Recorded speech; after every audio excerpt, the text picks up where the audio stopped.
So guys start करते हैं हम अपना सेकंड सेशन। इससे पहले वाले सेशन में हमने क्या डिस्कस किया था? सेल्स। तो सेल्स के बारे में किसी को और कुछ पूछना है? कोई और डाउट है? समझ में आ गया? तो उसके बाद कुछ इम्प्रूवमेंट हुई है?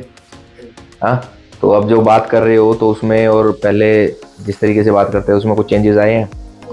क्या इम्प्रूवमेंट हुई है बताओ। हम काफी फ्लुएंट हो गए बात करने में। ओके, कॉन्फिडेंस भी अच्छा आ गया है। कॉन्फिडेंस आ गया है, फ्लुएंसी आ गई है, हेजिटेशन नहीं है। ठीक है, तो अभी हम डिस्कस कर रहे हैं थोड़ा सा इंडस्ट्री स्पेसिफिक। ठीक है, तो what we are discussing today is की टाइप ऑफ प्रॉपर्टी। हम किस किस टाइप की प्रॉपर्टीज होती हैं बेसिकली। तो नॉर्मली हम प्रॉपर्टीज को है ना 3 कैटेगरीज में डिवाइड करते हैं, 3 कैटेगरीज। एक तो है रेजिडेंशियल, ठीक है, रेजिडेंशियल। एक होता है कमर्शियल, और एक होता है इंडस्ट्रियल, और एक फोर्थ कैटेगरी और भी होती है, उसको बोल देते हैं special purpose real estate. Special purpose real estate.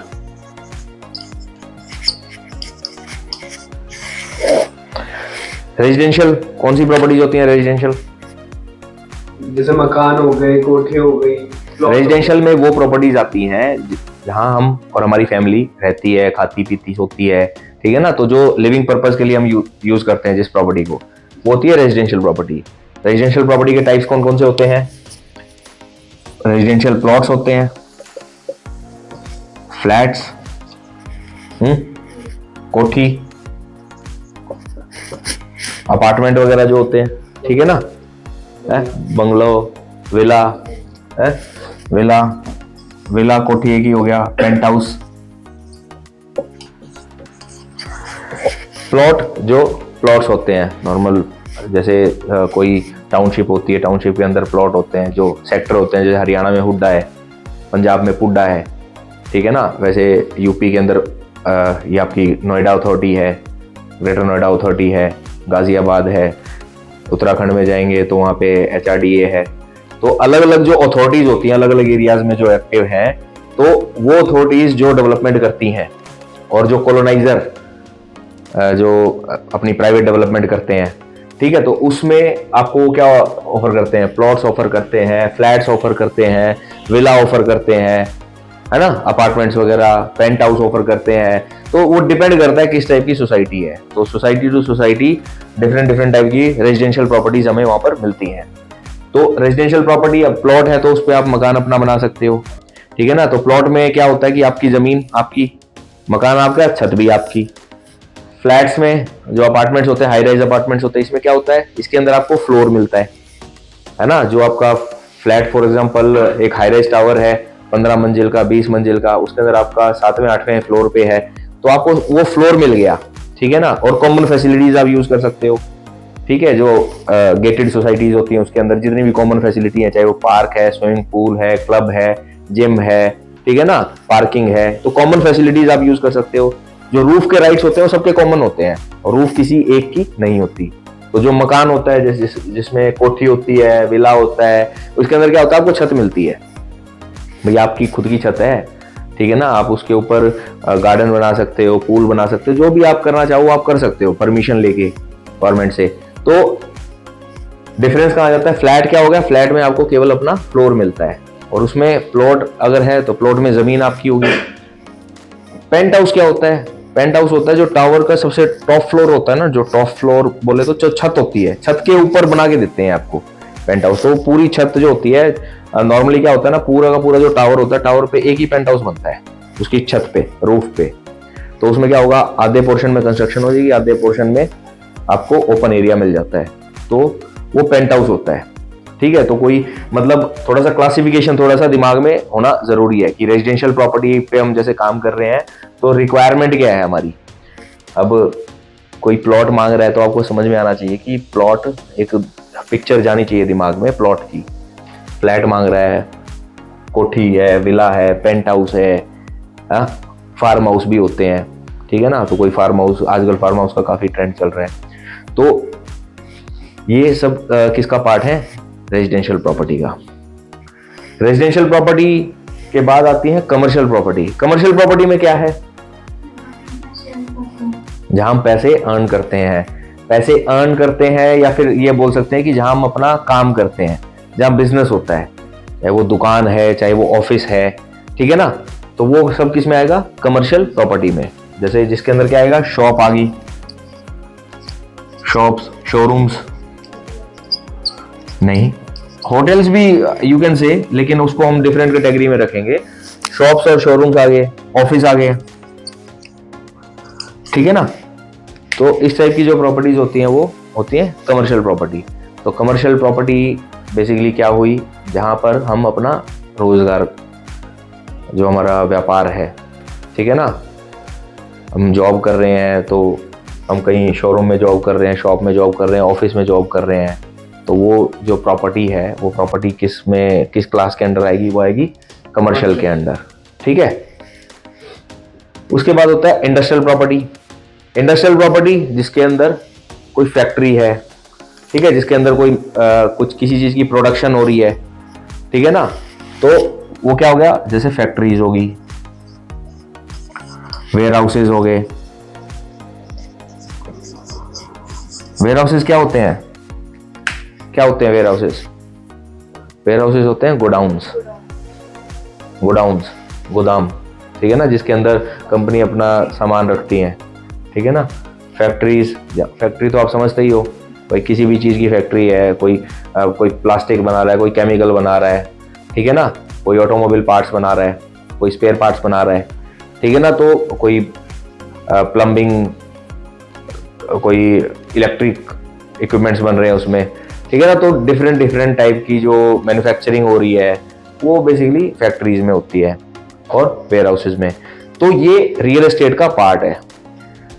Residential हम सब कैटेगरीज में डील करते हैं, हम रेजिडेंशियल भी देखते हैं, कमर्शियल में भी हमारे पास प्रोडक्ट्स होते हैं, और इंडस्ट्रीज में भी हमारे पास प्रोडक्ट्स होते हैं, जिसमें फैक्ट्रीज भी लोग हमसे मांगते हैं, वेयर हाउसेज में मांगते हैं, प्लस लोग हमसे लैंड भी मांगते हैं। इन तीनों कैटेगरीज में ज़मीनें भी मांगते हैं, हम ज़मीनें भी प्रोवाइड करते हैं।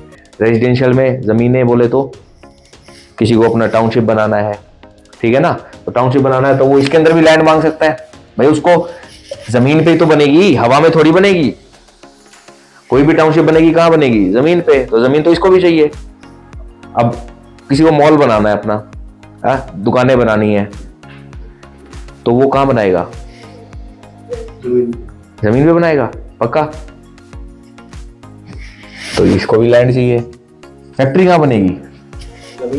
है जमीन पे बनेगी। अच्छा, स्मार्ट बच्चे हो तुम। तो तीनों कैटेगरीज में लैंड की रिक्वायरमेंट तो तीनों को ही रहेगी, तो हम लैंड भी प्रोवाइड करते हैं। इसके बाद अब एक जो स्पेशल कैटेगरी है वो क्या है? Special purpose real estate. अब ये नॉर्मली क्या होता है ना कि ये थोड़ा सा डिफरेंट है। डिफरेंट क्या है? बेसिकली जैसे नॉर्मली हमें सुनने को तो इसी टाइप की प्रॉपर्टी मिलती है। कोई रेजिडेंशियल मांग रहा है, कोई कमर्शियल मांग रहा है, कोई इंडस्ट्रियल मांग रहा है, लेकिन शर्मा जी किस पे काम कर रहे हैं? स्पेशल पर्पस स्कूल्स पे। तो जो स्कूल्स हैं, कॉलेजेस हैं, यूनिवर्सिटीज हैं, ठीक है, होटल्स हैं, हॉस्पिटल है, टेम्पल्स हैं, ठीक है ना, तो ये जितना, ये भी तो रियल एस्टेट है। तो ये जितनी भी कैटेगरीज होती हैं, ताजमहल है, ताजमहल बेचना है तो ये जितनी भी कैटेगरीज होती हैं किसमें आएंगी? स्पेशल पर्पस रियल एस्टेट में, ठीक है ना। वो बंटी और बबली मूवी देखी है ना, उसमें वो लाल किला बेच देते हैं शायद, ताजमहल बेचते हैं शायद, है ना, है लाल किला या ताजमहल जो भी है। तो मतलब वो स्पेशल पर्पस रियल एस्टेट है, वो इलीगल है, ठीक है ना। मतलब ताजमहल तो वो तो सरकारी, वो तो गवर्नमेंट का एसेट हो गया ना, उसको नहीं बेच सकते आप। लेकिन जो होटल्स हैं, चाहे वो 10-20 रूम का होटल है, चाहे 5 स्टार होटल है, वो तो खरीदे बेचे जाते हैं। स्कूल्स हैं, यूनिवर्सिटीज हैं, ये खरीदी बेची जाती हैं। तो ये सब किस कैटेगरी में आएगा? सब स्पेशल पर्पस रियल एस्टेट, ठीक है। अभी तक कोई डाउट? मैंने थोड़ा सा स्पीड से किया आज, कोई डाउट हो तो बताओ। मुझे ये लग रहा है कि आप इतना तो समझ ही चुके हो, इसको ज्यादा डिटेल में जाने की जरूरत नहीं है। बाकी हम जो नेक्स्ट सेशन करेंगे उसके अंदर हम रेजिडेंशियल में जो लेआउट्स होते हैं, लेआउट को थोड़ा सा डिटेल में स्टडी करेंगे, ठीक है ना। तो अभी यहां तक कोई डाउट हो तो बताओ। इसके बाद हम डिस्कस करते हैं इन्वेस्टमेंट्स। क्या डिस्कस कर रहे हैं? इन्वेस्टमेंट्स। आप एक वर्ड रेगुलर सुनते रहते होगे, इन्वेस्टर इन्वेस्टर इन्वेस्टर, है ना भाई। हम दो तीन वर्ड्स रेगुलर यूज करते हैं। एक होता है कस्टमर, क्लाइंट है, कंज्यूमर है, कस्टमर है, और एक होता है इन्वेस्टर, ठीक है ना। तो डिफरेंस क्या होता है? मैं बेसिकली आपको बेसिक क्लासिफिकेशन बताता हूं दोनों के अंदर। एक होता है एंड यूजर। कौन होता है? And user. और एक होता है इन्वेस्टर। ये दो कैटेगरीज में डिवाइड करते हैं हम बेसिकली। हमारा जो कस्टमर होता है तो ये भी कस्टमर ही। एंड यूजर कौन होता है? एंड यूजर कौन होता है? फॉर एग्जाम्पल, आयुष को घर खरीदना है, ठीक है, या आयुष एक फ्लैट खरीद रहा है, या आयुष एक दुकान खरीद रहा है, ठीक है। अब आयुष ने वो दुकान खरीदी है और उसका पर्पस क्या है, वो पर्पस ही डिफाइन करेगा कि वो इन्वेस्टर की कैटेगरी में आएगा या एंड यूजर की कैटेगरी में आएगा। साइकोलॉजी समझना, सुनने में तो एक बार ऊपर से देखोगे तो सेम ही लगेगा, बोला उसको खरीदना है तो हमारे लिए तो कस्टमर ही है, ठीक है ना। लेकिन साइकोलॉजी दोनों की डिफरेंट होती है। जो एंड यूजर है, एंड यूजर कौन है? फॉर एग्जांपल, आयुष ने दुकान खरीदनी है अपना खुद का काम करने के लिए, ठीक है, और हिमाली ने दुकान खरीदनी है दुकान आगे किसी को बेचने के लिए। डिफरेंस है कि नहीं है? अब आयुष ने दुकान खरीदी, आयुष या तो उस दुकान में किसी किराएदार को बिठाएगा या फिर उस दुकान में खुद काम करेगा। तीसरा कोई पर्पस बनता है? भाई दुकान लेके नहीं, मैंने तो बस दिखाने के लिए रखी है, ऐसा तो नहीं है कि मेरी बस वहां पे दुकान है, कोई किराएदार आता है, नहीं नहीं भैया किराए पे नहीं चढ़ानी, ऐसा तो नहीं करेगा। या तो खुद रन करेगा या फिर किसी को रेंट आउट करेगा, राइट। तो ये जो कैटेगरी होगी ये होगी एंड यूजर की। दैट मीन्स कि आयुष किस कैटेगरी का कस्टमर है? एंड यूजर का, कि वो उस प्रॉपर्टी को परचेज कर रहा है अपने सेल्फ यूज के लिए, ठीक है ना, कि उसका जो यूज है वो एंड यूजर है, मतलब कि वो चेन में आखिरी यूजर है, वो एक्चुअल यूजर वही है। उसको प्रॉपर्टी खरीद के अपने पास रखनी है और खुद से यूज करनी है या रेंट आउट करनी है, वहां से उस प्रॉपर्टी को जोड़ना है उसने। वो उस प्रॉपर्टी पे बैठ के उसके बाद हो सकता है 5 साल, 10 साल, 20 साल, हो सकता है 50 साल निकाल दे उसी प्रॉपर्टी पे, समझ रहे हो। तो वो कौन है? And user. ये नॉर्मली कौन लोग होते हैं? ये वो लोग होते हैं जिन्होंने अपना कोई काम करना होता है, अपना खुद का कोई बिजनेस करना है, या फिर वो प्रॉपर्टी से रेंटल इनकम चाहते हैं। मोबाइल नीचे, ठीक है। तो ये वो लोग हैं। एंड यूजर्स कौन है? एंड यूजर्स कौन है? जो सिर्फ मतलब अपने यूज करने के लिए जमीन खरीदते हैं। जमीन खरीदते हैं, अपने यूज करने के लिए प्रोडक्ट खरीदते हैं, प्रॉपर्टी खरीदते हैं अपने सेल्फ यूज के लिए। भैया तो खुद यूज करेंगे, नहीं तो उसको रेंट आउट करेंगे, ठीक है ना। इन्वेस्टर कौन होता है? जो पैसा लगाता है, जो पैसा लगाता है, खरीदता नहीं है। अगर मुझे खरीदनी है तो पैसा, मतलब कि एक जमीन खरीदना है, 1 करोड़ की दुकान है, ठीक है, 1 करोड़ की दुकान है। आयुष कौन है? And user. तो आयुष को क्या करना पड़ेगा? पेमेंट कितनी देनी पड़ेगी आयुष को? कितनी पेमेंट देनी पड़ेगी? 1 करोड़ देनी पड़ेगी। इतना सोचने वाली बात क्या है भाई? 1 करोड़ की दुकान है, आयुष को दुकान खरीदनी है अपना सेल्फ यूज के लिए, तो आयुष को 1 करोड़ पेमेंट देनी पड़ेगी। क्या ये प्रिंसिपल इसके ऊपर अप्लाई होता है? क्यों? इसको 1 करोड़ नहीं देने पड़ेंगे? सर देने तो पड़ेंगे, लेकिन अगर वो उसी चीज को जैसे किसी से खरीद के और उसे डबल उसमें बेचेगा तो वो नहीं, उसको फायदा नहीं होगा। डबल में नहीं बेच रहा, मतलब जितना भी बढ़ोतरी में, भाई 1 करोड़ की उसने खरीदी, तो अब इसमें भी क्लासिफिकेशन अलग हो जाती है। इसमें भी अब उसने जो इन्वेस्ट किया, अब वो इन्वेस्ट किया टाइमिंग के हिसाब से, real estate is all about timing, सारा टाइमिंग का गेम है। ये तो अब तक समझ में आ गया होगा कि आप किसी प्रॉपर्टी पे किस टाइम पे इन्वेस्ट कर रहे हो, किस टाइम पे उस प्रॉपर्टी में एंटर कर रहे हो, सारा गेम उसी चीज का है। अगर आप कोई बिल्डिंग है, कोई हाई राइज टावर बनना है फॉर एग्जांपल रेजिडेंशियल, अब वहां पे गड्ढा खुदना स्टार्ट हुआ है, अब उस टाइम पे अगर कोई पर्सन, वो 1 करोड़ का फ्लैट है, उस टाइम पे अगर कोई पर्सन खरीदता है उसको और एक वो टावर पूरा कंप्लीट हो चुका है, उस स्टेज पे अगर कोई खरीदेगा तो क्या रेट में डिफरेंस मिलेगा? मिलेगा? रेट में डिफरेंस मिलेगा? है? अरे मिलेगा, कॉन्फिडेंस यार, कॉन्फिडेंस मिलेगा, ऑब्वियसली डिफरेंस मिलेगा भाई। बिल्डिंग रातों रात तो खड़ी होगी नहीं गई और बिना मटेरियल के खड़ी नहीं होगी, समझ रहे हो? तो एक पर्सन ने जब बिल्कुल खाली जमीन पे इन्वेस्ट किया था, जब वो बिल्डिंग नक्शे पे थी, कागजों पे थी, उसने वहां इन्वेस्ट किया था, और एक पर्सन ने इन्वेस्ट किया जब वो बिल्डिंग पूरी की पूरी सामने खड़ी होगी, तैयार होगी, वाओ शानदार लग रही है, अब मैं इसमें फ्लैट खरीदूंगा। तो एक पर्सन ने उस टाइम पे इन्वेस्ट किया, तो दोनों की टाइमिंग में डिफरेंस अगर है तो क्या रेट में डिफरेंस नहीं होगा? ऑब्वियसली होगा। तो जो इन्वेस्टर होगा वो किस स्टेज पे इन्वेस्ट करेगा?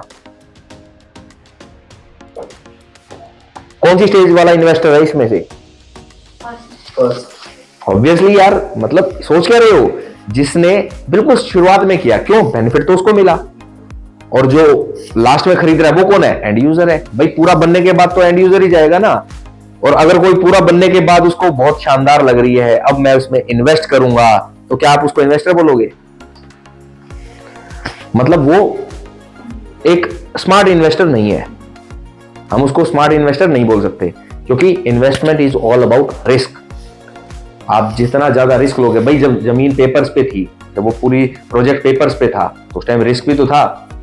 और एक जो है जिसने पूरी बिल्डिंग देख ली अपने सामने, वाओ क्या क्लासिक बिल्डिंग है, तो उस टाइम पे तो रिस्क खत्म हो चुका है, क्योंकि वो तो बन चुकी है। तो जिसने रिस्क लिया उसको रेट का एडवांटेज मिलेगा, समझ रहे हो? तो ये इन्वेस्टर। अब इन्वेस्टर वाली हम दोबारा आरुषि की बात पे आते हैं। आरुषि ने बोला कि सर वो प्रॉपर्टी को आगे सेल कर देगा, उसने प्रॉफिट पे प्रॉपर्टी बेच दी। इन्वेस्टर इसीलिए तो इन्वेस्टर कहलाता है। जरूरी नहीं है कि वो पूरी पेमेंट करे, कुछ केसेस में पूरी पेमेंट भी करनी पड़ सकती है। बहुत सारे ऐसी प्रॉपर्टीज भी होते हैं जिसमें आपने यहाँ से खरीदी, लेकिन वो आपने खरीदी आगे बेचने के लिए, भाई आज, और हो सकता है उसको पैसे की नीड थी, और रेट अच्छा मिल रहा है, उसको मौके पे चीज मिल गई, और उसके बाद में उसको पता है कि कल को यहाँ पे कोई और प्रोजेक्ट आएगा, कुछ और डेवलपमेंट आएगी, तो उसने उसको आगे बेच दिया। लेकिन ऐसे केसेस बहुत कम होते हैं। यूजुअली जो इन्वेस्टर होता है वो टाइमिंग के हिसाब से इन्वेस्ट करता है। वो इन्वेस्टर कब आता है? अर्ली स्टेज में, बिल्कुल अर्ली स्टेज में इन्वेस्टर आएगा, उस टाइम पे प्रॉपर्टी में इन्वेस्ट करेगा, और उस पैसे पे पैसा बना के निकल जाएगा। उसका यूज, उसको वहां पे रहना नहीं है, उसको जमना नहीं है, उसको दुकान चलानी नहीं है, समझ रहे हो ना? उसको खुद का कुछ डेवलप नहीं करना, उसने तो बस उस जमीन में इन्वेस्ट किया, और उसको पता है कि जैसी जैसे डेवलपमेंट होगी वैसे इसका रेट बढ़ेगा, एक रेट बढ़ेगा तो उस रेट के हिसाब से वो बेच के उसको निकल जाएगा। तो वो कम पैसे पे गेम बना जाता है, समझ रहे हो? तो पैसा कौन बनाता है? पैसा इन्वेस्टर बनाता है। एंड यूजर क्या बनाता है? प्रॉपर्टी। भाई इन्वेस्टर प्रॉपर्टी तो नहीं बना रहा ना, इन्वेस्टर तो बेच के निकल गया। इन्वेस्टर ने क्या कमाया? पैसा कमाया। इसने क्या कमाई? प्रॉपर्टी कमाई। हमारे लिए दोनों ही इंपॉर्टेंट है। जो एंड यूजर्स हैं, एंड यूजर्स में मोस्टली किस में मिलते हैं? रेजिडेंशियल प्रॉपर्टी में। रेजिडेंशियल प्रॉपर्टी में इन्वेस्टर्स बहुत कम होते हैं, और होंगे तो अर्ली स्टेज पे होंगे, समझने वाली बात है। रेजिडेंशियल प्रॉपर्टी में नॉर्मली वही लोग पैसा डालते हैं जिनको अपना प्रॉपर्टी खुद की लेनी होती है, ठीक है ना, खुद बना के रहना, या फिर उनको रेंटल इनकम चाहिए वहां से, तो वो लोग एंड यूजर की कैटेगरी में आते हैं। कमर्शियल प्रॉपर्टी में दोनों तरह के होते हैं, और इन्वेस्टर्स शुरुआत में आते हैं और इन्वेस्टर्स ज्यादा होते हैं। इन्वेस्टर का मूड होता है, कमर्शियल प्रॉपर्टी इन्वेस्टर्स के पॉइंट ऑफ व्यू से अच्छी होती है, ठीक है ना, दोनों तरीके से अच्छी है। इन्वेस्टर को रेंटल रिटर्न्स भी ज्यादा मिलते हैं उस पे। नॉर्मली हम इसको भी डिटेल में डिस्कस करेंगे, लेकिन मैं आपको एग्जांपल के लिए बता देता हूं, उस टाइम मैं पूछूंगा आपसे। नॉर्मली जो रेजिडेंशियल प्रॉपर्टी होती है, रेजिडेंशियल प्रॉपर्टी पे रिटर्न्स कितने होते हैं? रिटर्न्स आरओआई कितना होता है? अगर हम रेंटल आरओआई की बात करें, केवल रेंट की बात करें, तो रेजिडेंशियल प्रॉपर्टी पे आपका 2 से 3% का रिटर्न होता है। साल का कितना होता है? 2 से 3% का, समझे? कमर्शियल प्रॉपर्टी जो होती है, प्रॉपर्टी पे कितना होता है?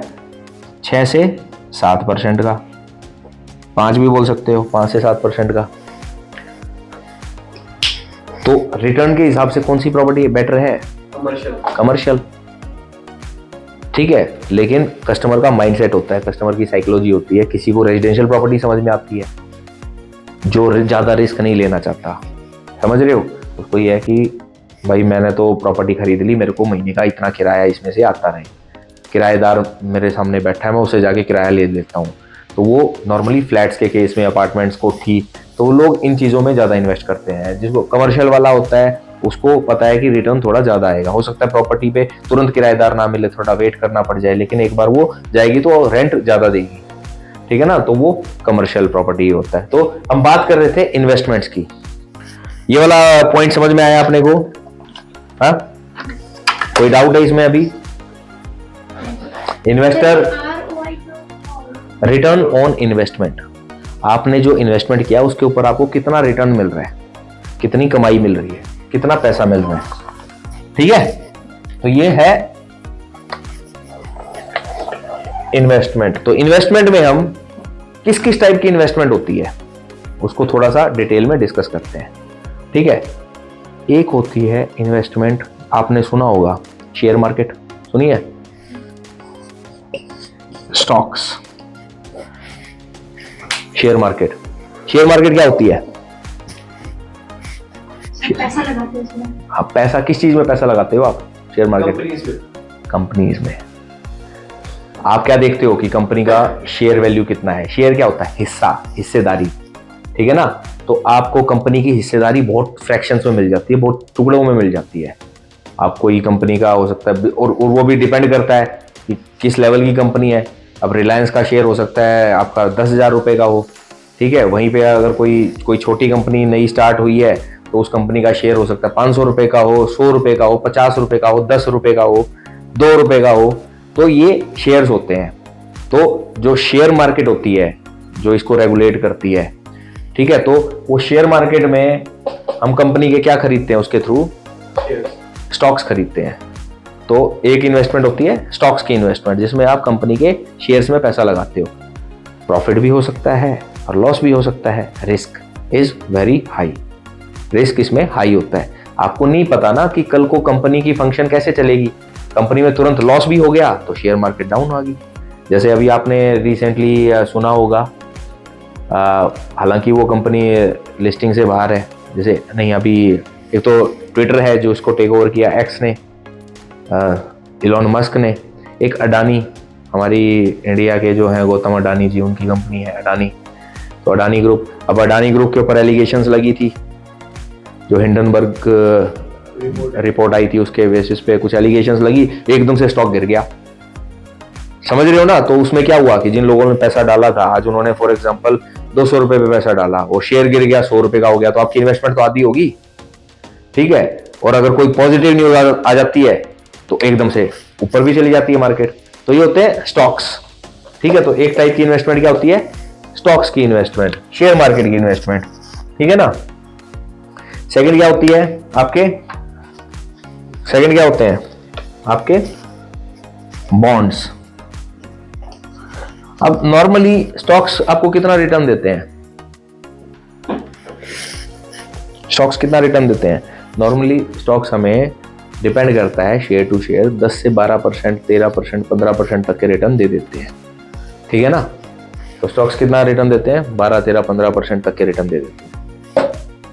और लेकिन ये बहुत वोलेटाइल है, मतलब ऐसे है, आपको नहीं पता कि कब ऊपर गया। अब पता चला आपने पैसा लगाया, मार्केट बहुत अच्छी जा रही थी, आपका पैसा लगाते मार्केट नीचे आ गई।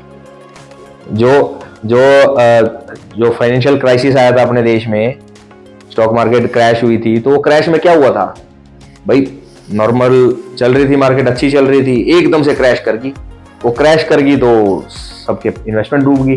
तो क्रैश हुई तो वो पहले दिन वो आपका 200 रुपए का शेयर था, वो 150 पे आ गया, तो आपका दिल हुआ नहीं यार 150 नहीं, हो सकता कल उठ जाए, ठीक है ना? अगले दिन मार्केट खुली 140 पे और नीचे आ गई, 100 रुपए पे आ गई, तो आपका 200 रुपए का शेयर वो रहते रहते 10 रुपए का रह गया, पैसा तो डूब गया सारा का सारा। समझ रहे हो ना? तो इसको मार्केट क्रैश करना तो रिस्क बहुत हाई है, बहुत वोलेटाइल है। ये होते हैं बॉन्ड्स। बॉन्ड्स क्या होते हैं? बॉन्ड कौन इशू करता है? नॉर्मली गवर्नमेंट बॉन्ड इशू करती है, जो सरकार होती है वो बॉन्ड इशू करती है, तो सरकारी बॉन्ड्स होते हैं। अब इसमें क्या होता है, इसमें रेट ऑफ इंटरेस्ट जो होता है ना वो फिक्स होता है over a period of time, ठीक है ना? कि आपने, अब ये सरकार अगर बैकिंग कर रही है किसी चीज को तो वो चीज तो ज्यादा मजबूत होगी ना भाई। वो बॉन्ड कब डूबेगा? जब सरकार ही डूब रही है, देश का ही बंटाधार हो गया, तो बॉन्ड तो टूटेगा ही फिर तो रिस्क तो इसमें भी है, लेकिन कंपैरेटिवली रिस्क बहुत कम है, बहुत कम है। और कंट्री टू कंट्री भी डिपेंड करता है। आज अगर आप इंडियन गवर्नमेंट बॉन्ड इशू करती है और एक पाकिस्तान गवर्नमेंट बॉन्ड इशू करती है, तो एज ए इन्वेस्टर आपको किसका बॉन्ड खरीदना चाहिए? इंडिया। किसका खरीदना चाहिए बताओ? तो हम बात कर रहे हैं बॉन्ड्स की। तो बॉन्ड कौन इशू करता है? नॉर्मली बड़े कॉर्पोरेशन कर रहे हैं, नहीं तो यूजुअली गवर्नमेंट बॉन्ड इशू करती है। तो हम बात कर रहे थे पाकिस्तान की और इंडिया की, तो किसका बॉन्ड खरीदना ज्यादा बेनिफिशियल होगा? इंडिया का। क्यों? क्योंकि इंडिया में स्टेबिलिटी ज्यादा है, इंडिया की जो मार्केट है वो ज्यादा स्टेबल है एज कम्पेयर टू पाकिस्तान या किसी और ऐसे कंट्री में जहां क्राइसिस चल रहा है, ठीक है? आज की डेट में अगर आपको इजराइल के बॉन्ड्स खरीदने हो एज कम्पेयर टू इंडिया, तो किसके बॉन्ड्स खरीदोगे? इंडिया है, क्योंकि इजराइल में वॉर चल रही है, ठीक है ना? रशिया में वॉर चल रही है, यूक्रेन में वॉर चल रही है। तो जहां वॉर चल रही है या फिर जहां पे क्राइसिस चल रहा है, जैसे पाकिस्तान में वॉर नहीं चल रही लेकिन क्राइसिस इतना आ गया, फाइनेंशियल क्राइसिस, कि वो डेट में है बहुत ज्यादा। श्रीलंका है, डेट में है, समझ रहे हो ना? तो जो कंट्री फंस चुका है एक ट्रैप में या फिर वो उसकी फाइनेंशियल कंडीशन काफी वीक है, तो वहां जो गवर्नमेंट के जो बॉन्ड्स होंगे ना उसमें भी लोगों का भरोसा उतना होता नहीं है, लोग उसमें भी ज्यादा ट्रस्ट नहीं दिखा पाएंगे। यूएस है स्ट्रॉन्ग इकोनॉमी, जापान है strong economy, China strong economy है, तो फिर वहां पे जो गवर्नमेंट है वो गवर्नमेंट अगर स्टेबल है, अब ये काफी सारे फैक्टर्स के ऊपर डिपेंड करता है ये भी, तो ये गवर्नमेंट किस हिसाब से फंक्शन कर रही है, कंट्री किस हिसाब से फंक्शन कर रहा है, उस हिसाब से वहां के बॉन्ड उतने स्ट्रांग होते हैं। तो ये एक रिस्क कम वाली इन्वेस्टमेंट है, इसलिए इसमें रिटर्न भी कम होते हैं। एक सिंपल सा लॉजिक आप याद रखो हमेशा।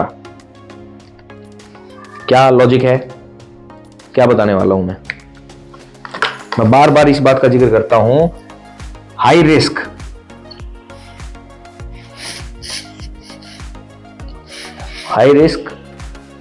अगर कोई चीज है तो is directly proportional to higher returns. भाई रिस्क ज्यादा है तो रिटर्न भी ज्यादा होंगे।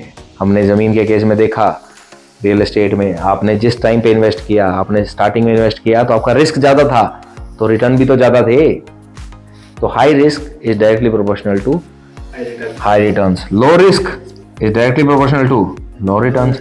कभी ऐसा सुना है कोई, यार मैं आपको एक चीज बताता हूँ भाई साहब, इसमें रिस्क ही नहीं है, बिल्कुल रिस्क नहीं है भाई साहब, और ये सबसे तगड़ा रिटर्न दे रही है, ऐसा सुना है? ऐसा नहीं सुनोगे आप, ऐसा नहीं होता, समझ रहे हो? बहुत ही रेयर केसेस में ऐसा कहीं पे एक्सेप्शनल केस देखने को मिलेगा, अदरवाइज ऐसा यूजुअली नहीं होता। जिस पे रिस्क ज्यादा होगा उस पे रिटर्न ज्यादा होगा, रिस्क कम है तो रिटर्न कम है, ठीक है? स्टॉक मार्केट 12, 15, 18, 20% भी दे जाते हैं कभी कभी, तो वो रिटर्न ज्यादा क्यों देते हैं भाई? रिस्क भी तो ज्यादा है। रिलायंस का शेयर खरीदोगे 3,000, 5,000 का शेयर है, अब 5,000 रुपए का शेयर है, कल उसमें 10 रुपए बढ़ गए तो आपने शेयर भी तो कम ही खरीदे, तो आपने कमाया कितना? आपके पास 5 शेयर है, 5,000 रुपए के 5 शेयर हुए तो 25,000 रुपए के शेयर हो गए। अगर वो शेयर 100 रुपए भी बढ़ता है, 5,000 रुपए का शेयर होगा, 51 होगा, ठीक है? अगर वो 100 रुपए बढ़ा तो आपने कितना कमाया? 500 रुपए कमाए, ठीक है? अब एक शेयर है जो आपका 5 रुपए का है और वो शेयर आपका 6 रुपए का हो जाता है, 1 रुपया बढ़ गया, आपके पास भी तो वॉल्यूम होगा ना। अब 5 ही शेयर थोड़ी रखोगे 5 रुपए के, ठीक है ना? तो आपके पास वॉल्यूम भी होगा, वॉल्यूम होगा तो उसके हिसाब से आपके रिटर्न्स भी बढ़ जाएंगे। तो डिपेंड करता है कि आप किस टाइप की इन्वेस्टमेंट में जा रहे हो। एक होता है कमोडिटीज। क्या होता है? कमोडिटीज क्या होता है?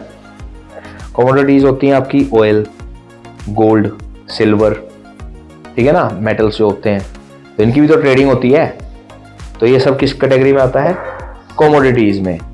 भाई गोल्ड एक अच्छी इन्वेस्टमेंट बोलते हैं, क्यों बोलते हैं? कि गोल्ड एक कंपैरेटिवली स्टेबल है as compare to stocks. Stock ज्यादा वोलेटाइल है, स्टॉक में तुरंत ऊपर नीचे जंप आता है। क्या गोल्ड का कभी देखा है? गोल्ड अगर 70,000 का चल रहा है तो कभी देखा है गोल्ड आज 70 का कल 30 का हो गया? ऐसा तो नहीं होगा भाई। 70 का तो हो सकता है 68 का हो जाए या 72 का हो जाए, ठीक है ना। 1,000-2,000 रुपए की फ्लक्चुएशन आ सकती है उसमें। तो ये होते हैं कमोडिटीज। तो टाइप ऑफ इन्वेस्टमेंट की बात कर रहे हैं हम, ठीक है। एक कौन से होते हैं? Mutual funds. कौन सी होती हैं? Mutual funds. म्यूचुअल फंड्स क्या होते हैं? Mutual funds basically stock market के साथ ही काम करते हैं, स्टॉक मार्केट में ही होता है, लेकिन म्यूचुअल फंड का थोड़ा सा वर्किंग मैकेनिज्म डिफरेंट है। स्टॉक में आपने एक कंपनी के स्टॉक में पैसा लगाया, लेकिन अगर आप किसी म्यूचुअल फंड में पैसा लगा रहे हो तो वो बेसिकली वो म्यूचुअल फंड जो मैनेज कर रही है कंपनी, वो मल्टीपल स्टॉक में पैसा लगाती है। समझ रहे हो? क्या समझे? स्टॉक में तो आपने एक कंपनी का शेयर खरीदा, अब वो कंपनी डूब गई तो आप डूब गए, वो कंपनी कमा गई तो आप कमा गए। लेकिन म्यूचुअल फंड में एक स्टॉक में पैसा नहीं लगता, म्यूचुअल फंड में मल्टीपल स्टॉक्स में पैसा लगता है। भाई डूबने को तो 1 या 2 3 डूबेंगे, बाकी 3 तो बच रहे हैं। ये हो सकता है प्रॉफिट दे रहे हो, 1-2 लॉस में जा रहा हो, तो आप बैलेंस कर जाते हो। तो नॉर्मली आपके रिटर्न्स अच्छे होते हैं, ठीक ठाक रिटर्न होते हैं, रिस्क कम होता है। लेकिन इसके कंपैरिजन में रिटर्न कम होगा, क्यों? रिस्क भी तो कम है, डिवाइड भी तो हो गया।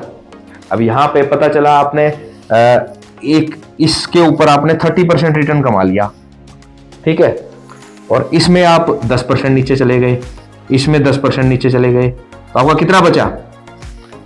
10% ही तो बचा। और आपने by luck and by God's grace आपने इसी स्टॉक में इन्वेस्ट किया था, तो 30% कमा लिया।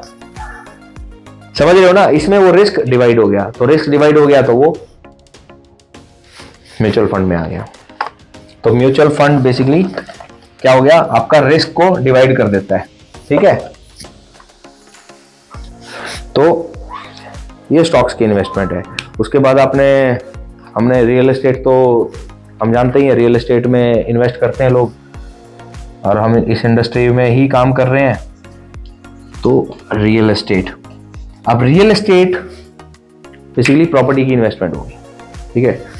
जितनी भी तरह की प्रॉपर्टीज हैं, रेजिडेंशियल है, कमर्शियल है, इंडस्ट्रियल है, स्पेशल पर्पस है, जो भी टाइप की प्रॉपर्टीज हैं, उन प्रॉपर्टीज की इन्वेस्टमेंट को रियल एस्टेट के अंदर कैटेगराइज करते हैं। रियल एस्टेट इन्वेस्टमेंट कैसी इन्वेस्टमेंट है? रिस्क वाली है या विदाउट रिस्क है? रिस्क वाली है। रिस्क वाली है। कैसे रिस्क वाली है?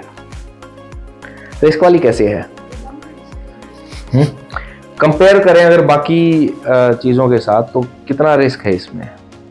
किस पैरामीटर पे रखोगे आप इनसे? ज्यादा रिस्क है कि कम रिस्क है? कम रिस्क है, बाकी इन सब कैटेगरी से कम रिस्क है। कैसे? कैसे? क्योंकि हमारे पास एसेट है उतने पैसे की। आपने गोल्ड में इन्वेस्ट किया, ठीक है, तो गोल्ड कैसी इन्वेस्टमेंट है? अच्छी इन्वेस्टमेंट है। क्यों? अरे आपके पास वो एसेट है, गोल्ड तो है आपके पास, समझ रहे हो ना? रियल एस्टेट में आपने एक एसेट तो बनाया है, वो एसेट जो है वो कंपैरेटिवली अदर फैक्टर्स के, भाई यहां पे तो कंपनी डूब गई, तो कंपनी के साथ आप भी डूब गए। लेकिन यहां पे अगर मार्केट भी डूबी तो भी एसेट तो आपके पास ही है, आज नहीं तो कल उठेगा तो सही। भाई जमीन तो लिमिटेड ही है, जमीन ही तो इकलौती वो चीज है जो आप मैन्युफैक्चर नहीं कर सकते। कर सकते हो मैन्युफैक्चर? कोई है जो जमीन मैन्युफैक्चर कर रहा है? तो जब जमीन मैन्युफैक्चर नहीं हो सकती तो लिमिटेड है, और जो चीज लिमिटेड होती है, जिसकी सप्लाई लिमिटेड है, तो उसकी डिमांड हाई हो जाएगी। डिमांड और सप्लाई का प्रिंसिपल जानते हो? डिमांड और सप्लाई।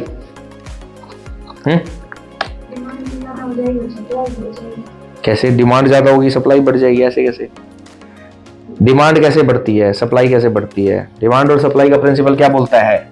डिमांड और सप्लाई का प्रिंसिपल बोलता है कि अगर किसी चीज की सप्लाई कम है तो इसकी डिमांड हाई होती है, या डिमांड जिसकी ज्यादा है उसकी सप्लाई कम होती है। ये जो प्रीशियस मेटल्स होते हैं जैसे गोल्ड है, सिल्वर है, ये महंगे क्यों होते हैं? डायमंड है, महंगा क्यों होता है? क्योंकि सप्लाई कम है भाई। अरे जो चीज हर जगह पे मिल रही है, क्या उसका रेट अच्छा होगा? सोचने वाली बात है। होगा क्या, नहीं होगा, बताओ मेरे को। जो चीज बाजार में हर जगह पे बिक रही है, कहीं पे चलो हर जगह वही चीज मिलती है, तो क्या आप उसकी अच्छी कीमत दोगे? नहीं सर। नहीं दे सकते आप, नहीं दोगे आप। और जो चीज आपको मिल ही नहीं रही, जो भाई 10 करोड़ लोगों में से ढूंढने के बाद एक के पास मिलती है, तो क्या उसकी कीमत अच्छी होगी? ऑब्वियसली होगी। हाँ, तो डिमांड और सप्लाई का गेम है। लियोनार्डो दा विंची ने वो मोनालिसा, वो पेंटिंग बनाई थी, वो एक ही पेंटिंग है ओरिजिनल, तो वो उसकी कीमत ऊपर होनी चाहिए, नीचे होनी चाहिए? क्यों होनी चाहिए? अब उसने अगर वैसी वैसी हजारों पेंटिंग बना दी होती, सेम वही मोनालिसा की 1000 पेंटिंग अगर उसने ओरिजिनल हाथ से बना दी होती, तो क्या उनकी डिमांड होती? क्या उनकी उतनी डिमांड होती? नहीं होती। वो यूनिक है, जिसमें जितनी यूनिकनेस है वो उतनी ज्यादा वैल्यू रखता है। ठीक है, तो ये हम बात कर रहे थे रियल एस्टेट की। अब रियल एस्टेट के बाद एक और इन्वेस्टमेंट के बारे में हम जिक्र कर लेते हैं, वो है क्रिप्टो करेंसी। बिटकॉइन का नाम सुना है? बिटकॉइन का, बिटकॉइन क्या है? बिटकॉइन क्या है? क्रिप्टो करेंसी है। तो ये एक डिफरेंट टाइप की करेंसी मार्केट में आई थी, इसको काफ़ी टाइम हो गया अब तो ये क्रिप्टो करेंसीज होती हैं। ये क्या होती हैं? बहुत ज़्यादा वोलेटाइल है, बहुत हाई। बिटकॉइन का प्राइस एक बार तो 65-70 लाख रुपए का हो गया था। आज बिटकॉइन कहाँ ट्रेड कर रहा है? 25-30 लाख, 25-30 पे पहुंच गया। चलो मैं अपडेट नहीं हूं। तो क्रिप्टो करेंसी देखो ना, मतलब डिफरेंस देखो कितना हो गया। तो बहुत, एक बार तो रातों रात लोग करोड़पति बन गए, और वो जिन्होंने करोड़पति बनने के बाद इन्वेस्ट किया था उस स्टेज पे दूसरों को देख के, वो तो आज बेचारे कंगाल हो गए। तो बहुत ज्यादा वोलेटाइल है। तो ये डिफरेंट टाइप की इन्वेस्टमेंट्स होती हैं। हम किस कैटेगरी में डील कर रहे हैं? हम रियल एस्टेट में डील कर रहे हैं। आपको थोड़ा सा माइंड में होना जरूरी है। इनके बारे में हम डिटेल में अलग से डिस्कस भी करेंगे, कंपैरिजन भी हम बताएंगे कि कौन सी इन्वेस्टमेंट में क्या बेनिफिट होता है, कौन सी इन्वेस्टमेंट किस टाइप की है। आपको थोड़ा सा ब्रीफ आइडिया तो मिल गया होगा, राइट? ठीक है, किसी को कुछ पूछना है? नहीं? चलो ठीक है, थैंक यू।